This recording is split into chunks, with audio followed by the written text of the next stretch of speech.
Hi friends, ఈరోజు నేను మీకు పాలకూర ఉల్లికారం కూర ఎలా చేయాలో చెప్దాం అనుకుంటున్నాను. దానికి ముందుగా ఏం కావాలో మీకు చెప్పేస్తాను. ఫస్ట్ కొంచెం క్లిప్ మిస్ అయింది. జీలకర్ర, ధనియాలు, శనగపప్పు, ఎండుమిరపకాయలు దాన్ని దోరగా వేయించుకోండి.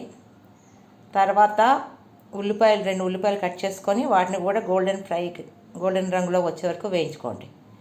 నెక్స్ట్ ప్రాసెస్ అంతా మీకు వీడియోలో ఉంది. మనం వేయించుకున్న పోపు దినుసులు ఇవి: జీలకర్ర, ధనియాలు, శనగపప్పు, ఎండుమిర్చి వేయించేసుకొని ఇది మిక్సీ జార్లోకి తీసుకున్నాను. పాలకూర 4 కట్టలు ఇట్లా తరుక్కొని ఉంచుకున్నాం. మన మసాలా ఉల్లికారానికి ఉల్లిపాయలు 2 ఇట్లా కట్ చేసుకున్నాను. ఈ ఉల్లిపాయలని ఇప్పుడు నేను ఫ్రై చేస్తానన్నమాట.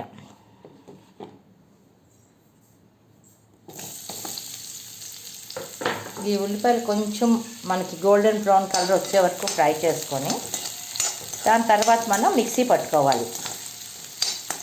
ఈ ఉల్లిపాయలు వేగడానికి కొంచెం సాల్ట్ వేసేద్దాము. సాల్ట్ వేస్తే కొంచెం ఉల్లిపాయలు తొందరగా వేగుతాయి. అట్లాగే ఉల్లిపాయలు వేగుతున్నప్పుడే కొంచెం చింతపండును కూడా నేను దీంట్లో యాడ్ చేస్తానన్నమాట. ఇవి కూడా దాంట్లో కలిసిపోయి వేగిపోతుంది.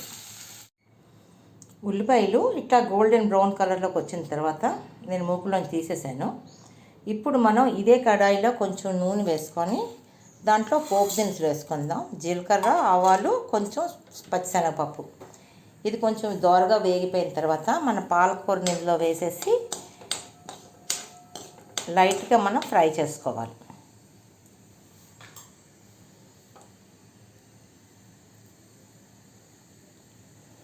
ఇది మనకి వేడివేడి అన్నంలోకి బాగుంటుంది, అట్లాగే చపాతీలోకి, పూరీలోకి అన్నిట్లోకి బాగుంటుందండి పాలకూర ఉల్లికారం కూర. ఒకసారి మీరు కూడా ట్రై చేయండి.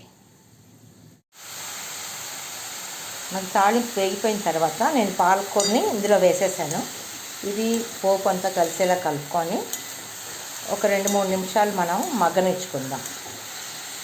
ఈలోపు మనం చేసుకోవాల్సిన మిక్సీ పని చేసుకుందాం. ఫస్ట్ దీన్ని ముందు గ్రైండ్ చేసేద్దామండి. ఇది కచ్చాపచ్చగా గ్రైండ్ అయిన తర్వాత అప్పుడు ఈ ఉల్లిపాయలని బరకగా గ్రైండ్ చేసుకోవాలి. ఈ 2 గ్రైండ్ చేసుకున్న తర్వాత మిగతా ప్రాసెస్. మన పాలకూర వేగిపోయిందండి. మరీ ఫ్రైగా వేగిపోక్కర్లేదు. ఇట్లాగ ఇప్పుడు మనం ఆల్రెడీ మిక్సీ చేసి పెట్టుకున్నాం కదా ఉల్లిపాయ కారం పేస్ట్ని, దాన్ని ఇందులో వేసేసి శుభ్రంగా మొత్తం అంతా కలిసేలా కలిపేసుకొని ఒక 2 మినిట్స్ మూత పెట్టుకొని వదిలేయండి.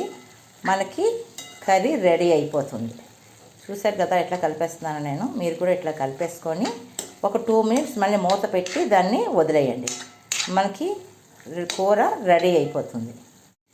చూసారా ఎంతో రుచికరంగా ఉండే పాలకూర ఉల్లికారం కూర మనది రెడీ అయిపోయిందండి. ఇంకా వేడివేడిగా అన్నంలో పెట్టుకొని తినేయడమే.